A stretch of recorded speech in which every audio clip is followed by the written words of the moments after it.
школе я был несуразным. Со мной никто не общался практически.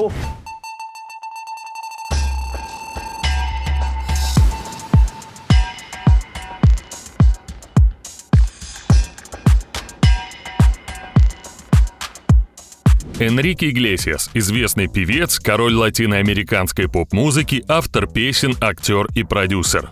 За свою карьеру он выпустил более 40 синглов и 11 студийных альбомов, которые многократно становились платиновыми и золотыми. Иглесиас – обладатель самых престижных мировых музыкальных премий, однако творческий путь музыканта начинался с непростого старта, о котором вы узнаете из этого видео, сделанного по вашим просьбам. Микс-шоу представляет. Как живет Энрике Иглесиас и почему он завершил свою карьеру? Энрике Мигель Иглесиас Прейслер родился 8 мая 1975 года в Мадриде в семье знаменитого испанского певца, продюсера и актера Хулио Иглесиаса и филиппинской телеведущей и журналистки Исабель Прейслер. Мальчик – третий, самый младший ребенок в семье. У певца есть сестра Мария и брат Хулио. Иглесиас родился с транспозицией органов, то есть редким вариантом анатомического строения, когда некоторые из основных органов расположены на противоположной стороне тела. Так, сердце и желудок у него находятся справа, а печень расположена слева. Спустя 3 года после рождения Энрике родители развелись. Отец уехал в Майами, чтобы записывать там песни, а дети остались с матерью в Мадриде. Исабель много работала, а потому воспитание чад доверила няне Эльвире Альварес, которая стала полноценным членом семьи. В 1985 году баскские бандиты похитили отца Хулио Иглесиаса и требовали за него солидный выкуп. В случае отказа детям и бывшей жене грозила смерть. Иглесиаса-старшего удалось освободить, однако бандиты продолжали угрожать семье. Поскольку оставаться в Мадриде было небезопасно, Исабель посчитала, что детей следует отправить к отцу в Майами. Так Энрике оказался в США, где его жизнь кардинально изменилась. Мальчика повсюду сопровождали охранники, и он больше не мог свободно бегать по улицам и играть в любимый футбол. Отец определил его в престижную школу Gulliver Preparatory School для детей-знаменитостей, где Энрике чувствовал себя не в своей тарелке. Он был стеснительным и не обзавелся большим количеством друзей. Учебное заведение считалось школой для богатых, и ученики приезжали туда на роскошных авто. Хулио не особо волновало, что его ребенок ездит на старой развалюхе и отличается от своих сверстников. Насмешки и издевки одноклассников не вызывали у него сочувствия, да и материальный отец не особо поддерживал сына. Поддержки и внимания от известного певца ждать не приходилось. У него появилась новая семья, в которой подрастали маленькие дети. К тому же Энрике не был его любимчиком. Хулио всегда выделял старшего сына и хотел, чтобы тот пошел по его стопам. Отца мальчик практически не видел. Рядом с Энрике была няня Эльвира, заменившая ему мать. Придя со школы, он запирался в своей комнате, слушал музыку, писал стихи и вел дневник, которому доверял свои мысли. Уже с детства мальчика влекла сцена. Он хотел стать певцом, но отец не верил в его таланты и все надежды возлагал на старшего сына. Поэтому Энрике ничего не оставалось, как после окончания школы продолжить обучение на финансовом факультете местного университета, на котором настаивал авторитарный родитель. Однако это не останавливало Энрике в восхождении к своей мечте. Все свободное время он сочинял новые песни и обивал пороги звукозаписывающих компаний, предлагая им послушать его материал. А чтобы его не ассоциировали со знаменитым отцом, целеустремленный юноша взял себе псевдоним Энрике Мартинес, под которым и представлялся продюсером. Получая отказ за отказом, он постепенно терял веру в свои силы. По вечерам стал захаживать в бары, где отводил душу за стаканчиком виски, напевая под нос сочиненные песни. Иногда мог даже взобраться на сцену и устроить внезапный концерт.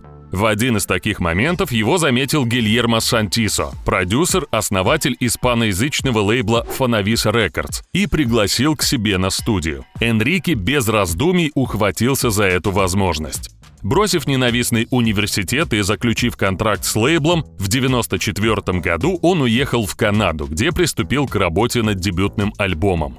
В следующем году у начинающего артиста вышел первый сингл «Si Tú Te Vas», который предшествовал дебютному альбому под названием «Энрике Иглесиас». Día llegará Музыкант посвятил его своей няне Эльвире. Буквально за 7 дней было продано около 1 миллиона дисков. Это лучший результат для альбома того времени, который записан не на английском языке. Так началась головокружительная карьера восходящей звезды. Песня «Por Amarte» стала главным саундтреком мексиканского телесериала «Марисоль». В 1996 году были выпущены итальянская и португальская версии альбома. Пластинка мгновенно приобрела популярность в этих странах. Спустя 5 недель продаж альбом получил статус золотого в Португалии, немного позже стал платиновым в США. В 1997-м пластинка была номинирована на Грэмми как лучший латиноамериканский поп-альбом. В том же году вышел второй альбом Иглесиаса «Vivir». Через несколько дней в эфирах радиостанций зазвучала песня «Enamorada por primera vez», лидирующая в латиноамериканском чарте США на протяжении 12 недель.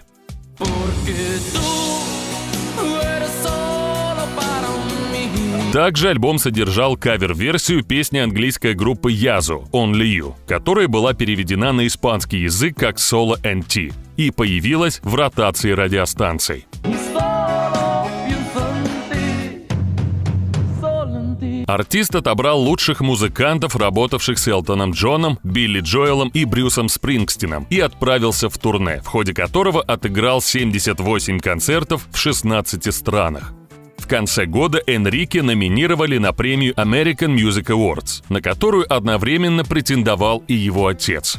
Но Хулио Иглесиас заявил, что если сын получит приз в категории «Лучший латиноамериканский певец», он в знак протеста выйдет из зала. Чтобы не портить и без того натянутые отношения с отцом, Энрике добровольно отказался от премии, исполнив свой хит «Lluvia Cae», который буквально взорвал зал овациями. В 1998-м поклонники с восторгом встретили третий альбом исполнителя «Cosas del Amor». В его поддержку артист поехал в турне и дал около 80 концертов. Завоевав сердца миллионов поклонников, Энрике решил попробовать себя в роли актера. Дебютировал он в съемках рекламного ролика для Макдоналдс, поскольку компания вкладывала деньги в большинство выступлений певца. В этот раз он получил награду American Music Awards, обогнав по количеству голосов Рики Мартина. Песня «Nunca te olvidaré» стала саундтреком к одноименной мексиканской теленовелле, главную роль в которой исполнила Эдит Гонсалес. Песня «Байламос» использовалась в фильме «Дикий-дикий Запад» с Уиллом Смитом. Заглавная песня альбома стала саундтреком перуанской теленовеллы «Любовные дела», где в главной роли снялся Диего Берти. Несмотря на яркую внешность и популярность среди женского пола, Энрике сложно назвать ловеласом. Первой возлюбленной Иглесиаса, о которой просочилась информация в прессу, стала актриса София Вергара. Со звездой сериала «Американская семейка» он познакомился в 1998 году на телесъемках. София настолько очаровала застенчивого певца, что тот поборол себя и потребовал встречи с красавицей. С тех пор они были неразлучны. Энрике планировал жениться на знойной колумбийке, но по неизвестным причинам пара рассталась. Хотя, если верить источникам, продолжает поддерживать дружеские отношения. После успеха «Байламос» Иглесиасу стали предлагать контракты более значимые лейблы. В ходе длительных переговоров в 1999-м он заключил 2 контракта с лейблом Interscope Records для записи англоязычных песен и с Universal Music Latino для испаноязычных. В ноябре вышел первый англоязычный и 4-й студийный альбом исполнителя Энрике. Он примечателен дуэтами с Уитни Хьюстон и Алсу, а также кавер-версией одноименной песни Брюса Спрингстина «Set Eyes». В трек-лист вошла и новая версия хита «Байламос», который до этого был выпущен в составе предыдущего альбома. У Энрике было сравнительно немного романтических отношений. Причиной тому послужила травмированная в детстве психика. Еще в раннем возрасте подросток видел поведение своего отца, который постоянно изменял матери. Став взрослым, певец решил не идти по стопам Хулио и отношения с женщинами воспринимал очень серьезно. В 2000-м на одной из церемоний он познакомился с актрисой Дженнифер Лав Хьюитт, с которой вскоре завязались романтические отношения. После того, как Джен снялась в клипе на песню «Hero», поклонники не сомневались в скорой свадьбе, но их отношения закончились ничем. После этого ходили слухи, которые сам артист опровергал в интервью, о многочисленных романах с Кристиной Агилерой, Уитни Хьюстон, Джерри Халлиуэлл. В тот же период певец снова совершил мировое турне. В 2001-м Иглесиас выпустил второй англоязычный альбом, который получил название «Escape» и является самым коммерчески успешным в его карьере. Он разошелся 10-миллионным тиражом. В поддержку альбома музыкант отыграл 50 концертов в 16 странах. В том числе впервые дал сольный концерт в Москве, специально для которого разучил на русском песню «Очи черные». В конце года артист приступил к съемкам клипа на заглавную песню пластинки. На ведущую женскую роль пригласили российскую теннисистку и модель Анну Курникову. Как выяснилось позже, Энрике давно хотел познакомиться с сексапильной блондинкой. Уже на съемках между молодыми людьми полетели искры, а горячие сцены выглядели весьма убедительно. Бытует и версия, что поначалу певец отказался целоваться с Анной, заметив у нее на губе герпес, который выскочил в день съемок. Энрике заявил, что не собирается целовать эту прыщавую малолетку.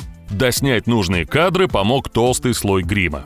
Казалось бы, что на этом можно поставить точку в дальнейших отношениях звезд. Но Энрике остался доволен результатом и после съемок признался, что не нужно быть хорошим актером, целуясь с Курниковой. В тот год вместе с Бритни Спирс, Пинк и Бейонсе певец снялся в рекламном ролике Pepsi, в котором предстал в образе римского императора. Ходили слухи, что компания соблазнила артиста 50-миллионным гонораром. В копилку достижений также легло признание Иглесиаса лучшим латиноамериканским певцом и выступление с Кристиной Агилерой между таймами Суперкубка. Вскоре он вернулся к испаноязычной публике, выпустив в 2002 году альбом «Quizás», который дебютировал под номером 12 в чарте альбомов Billboard 200, став очень популярным в США. В его поддержку Энрике поехал в тур по Америке. В том же году Иглесиас и Курникова появились вместе на церемонии MTV Video Music Awards и стали героями вечера. Их роман тут же стал темой обсуждения номер один. Журналисты пристально следили за развитием отношений звездной пары, гадая, сколько они пробудут вместе. До встречи с Энрике у Анны были романы со знаменитыми спортсменами Павлом Буре и Сергеем Федоровым. Последний как-то сообщил о непродолжительном браке с теннисисткой. Иглесиаса же атаковали сотни поклонниц, готовых упасть к его ногам. Однако пара не давала поводов для сплетен и старалась особо не афишировать свою личную жизнь. Они периодически появлялись на светских тусовках, но не давали никаких комментариев по поводу дальнейших планов. Влюбленным каким-то образом удавалось держать журналистов на расстоянии. Спустя год отец и сын Иглесиасы одновременно выпустили по альбому. У Хулио он был 77-й по счету, а у Энрике 7-й, за что и получил название «Seven». Музыкальные эксперты признали пластинку отца лучшей за всю его карьеру, а работа сына получила средние отзывы. Энрике не стал унывать по поводу критики альбома и отправился в самое большое турне, посетив те страны, где не был раньше, в частности, Южную Африку. Долгое время яркой отличительной особенностью певца являлась родинка на правой стороне лица. В 2003-м ее не стало. Как оказалось, врачи посоветовали Энрике не доводить дело до меланомы, которую могла нести в себе эта родинка. Тем временем режиссер Роберт Родригес предложил Иглесиасу поучаствовать в съемках фильма «Однажды в Мексике. Отчаянный 2». Неопытный актер волновался перед съемками и переживал, что сделает что-то не так. Однако все прошло успешно, а сам фильм получил одобрение публики. За игру для президента? На этой рюмку текилы не купить. Нам оказали честь. Фиг с ней. Нужны деньги. Также Энрике засветился в рекламе известного испанского часового бренда Viceroy. В следующем году певец и его подруга вновь были в центре внимания. Дело в том, что на пальце у Анны засияло кольцо с огромным бриллиантом. Все ждали известия о скорой свадьбе, но влюбленные дали понять, что для них не важен официальный брак, ведь им и так хорошо вместе. Курникова ушла из большого спорта и практически пропала из поля зрения. На протяжении многолетних отношений пары СМИ несколько раз писали об их разрыве, затем снова давали информацию о воссоединении. В тот период Иглесиас активно работал в студии над новым материалом, воздерживаясь от публичных выступлений за редкими исключениями, среди которых шоу Опры Уинфри, испанская церемония Премиос Хувентуд, а также рождественский концерт у Папы Римского. В 2005-м Иглесиас стал лицом брендовых духов True Star Man. В рекламном ролике впервые прозвучали отрывки из нового сингла певца Ring My Bells. В конце 2006-го Энрике отправился в For the Fans Tour, в рамках которого исполнял в основном старые песни. Вскоре звезду пригласили на съемки сериала «Как я встретил вашу маму» и «2,5 человека».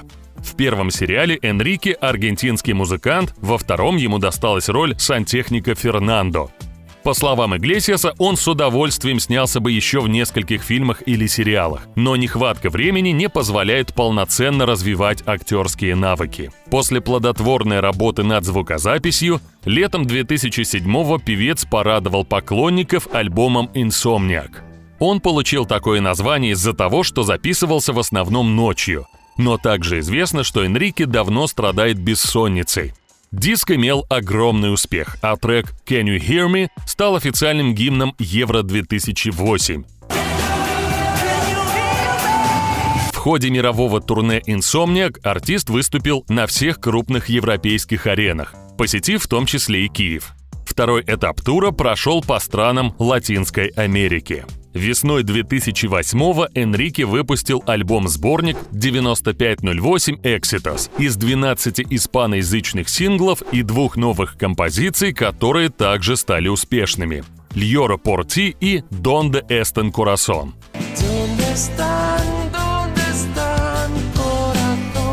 Позднее вышел аналогичный сборник, который состоял из 15 англоязычных песен и 2 новых композиций – дуэта с Шоном Гарреттом «Away» и дуэта с Сиарой «Taking Back My Love». Сборник получил название «Greatest Hits». В ноябре 2009-го Иглесиас получил 2 награды World Music Awards как самый продаваемый латинский артист и самый продаваемый испанский артист. В том же году Энрике стал лицом мужского аромата Азара Pur Homme, а в эфирах радиостанции появилась новая песня Иглесиаса «Lost Inside Your Love». В 2010-м артист включил свою песню «It Must Be Love» в сборник «Download to Donate for Haiti», идея создания которого принадлежит группе Linkin Park. Деньги с продаж сборника были направлены в фонд пострадавшим после землетрясения в Гаити. В том же году у Энрике вышел первый двуязычный альбом «Euphoria», который оказался для артиста сверхуспешным и принес ему сначала 14 номинаций на премию Billboard de la Musica Latina, а затем и самое большое количество наград в 9 категориях. В 2013-м певец и его дама сердца отпраздновали новоселье. Влюбленные начали жить в отстроенном особняке, расположенном в самом престижном месте побережья Майами, рядом с национальным парком. Общая площадь дома составляет около 2000 квадратных метров. Помимо огромного особняка звездной семьи, здесь располагаются пристройка для охраны и машин, теннисный корт с баскетбольным щитом и открытый бассейн. К поместью прилегает и частная пристань, где пришвартован катер, на котором Анна и Энрике совершают морские прогулки. Очередной всплеск популярности артиста случился в 2014 году, когда Иглесиас записал песню «Байланда», клип на которую набрал 800 миллионов просмотров за неделю. За ней последовала не менее успешная композиция «El Perdedor» из двуязычного альбома «Sex and Love», который вышел в марте.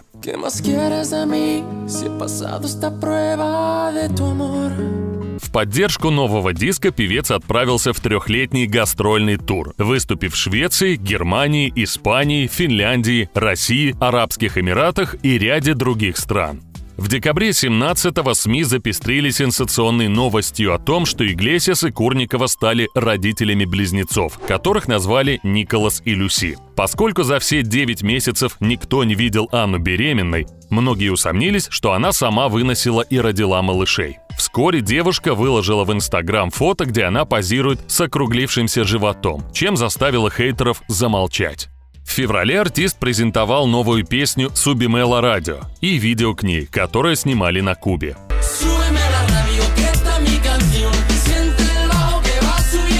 В марте Энрике побывал в Москве на свадьбе сына миллиардера Михаила Гуцериева, Саида. Также среди приглашенных звезд на празднике присутствовали Стинг и Дженнифер Лопес. За свое выступление Иглесиас получил 500 тысяч евро, в то время как Джей-Ло – миллион, а Стинг – 1,5 миллиона евро. В июне Энрике представил в испанском и английском варианте новый трек «Дуэли эль Корасон».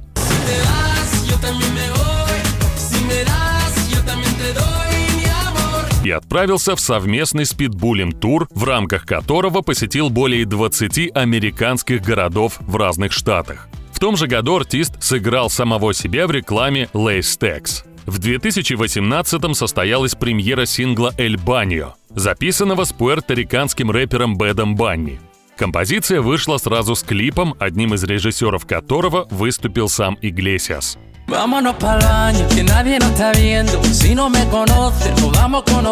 В мае того же года Энрике в сотрудничестве с Питбулем выпустил композицию «Move to Miami». 2019 год, как и многие другие в своей карьере, певец посвятил гастролям. В туре по Европе под названием All the Hits Live его сопровождала Анна Курникова. В декабре того же года она попала в объективы папарацци вновь с заметно округлившимся животиком. 30 января у пары родилась девочка, которую назвали русским именем Маша. К слову, в звездной семье принято говорить на 3 языках – испанском, русском и английском. Энрике надеется, что в будущем его дети будут свободно владеть всеми 3 языками и приобщаться к культурам разных стран. В 2020 году певец выпустил совместный трек «Футболь и румба» с еще одним пуэрториканским рэпером Эммануэлем Сантьяго.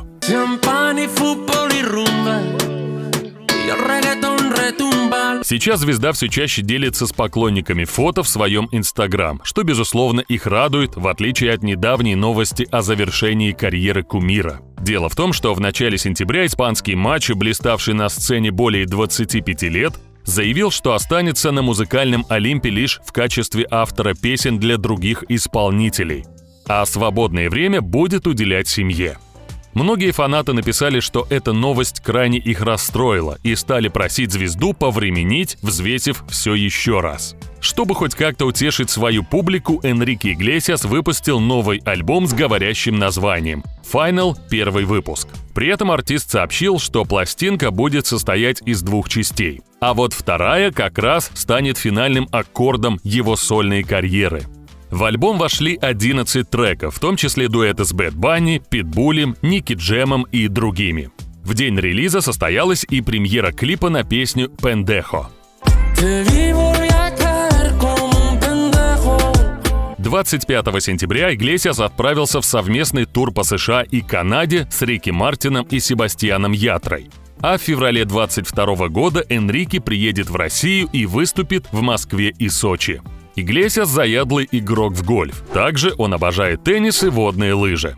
Собственный капитал артиста оценивается в $100 миллионов.